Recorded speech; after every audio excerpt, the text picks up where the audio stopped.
Welcome back to Story Highway, where every story reminds you that even the smallest kindness can change an entire life.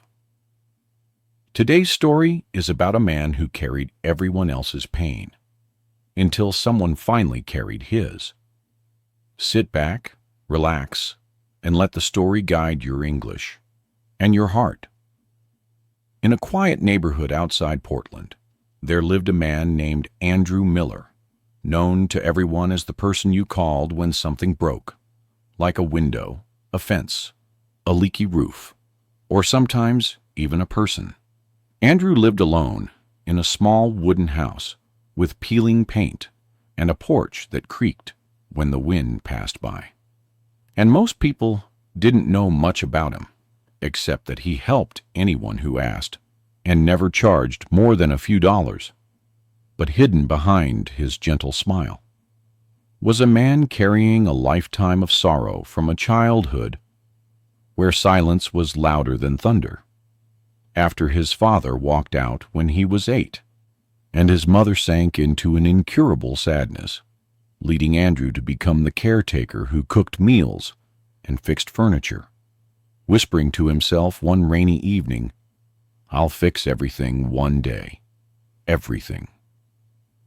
But life didn't work as he hoped. And after his mother passed away when he was 21, Andrew became the fixer of small things, living a quiet and predictable life until the day Sophie Turner, a young single mother with a bright smile hiding her exhaustion, and her shy daughter Maya moved in across the street. Andrew began helping them with repairs, and little Maya left him a drawing that said, "Mr. Andrew fixes everything." But Sophie saw the tenderness in his work, and one evening asked him, "Why are you always helping everyone except yourself?" A question that stunned him and kept him awake that night, realizing he fixed broken things to avoid fixing himself.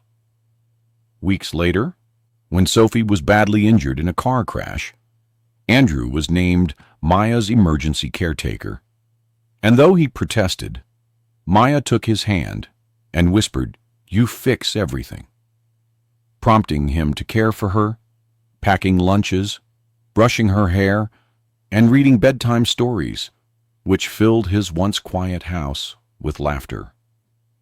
When Sophie returned home on crutches and saw them baking cookies, she whispered, "You saved us." But Andrew shook his head and said, "You saved me," to which Sophie replied that he had taught them that broken things, even people, can be repaired.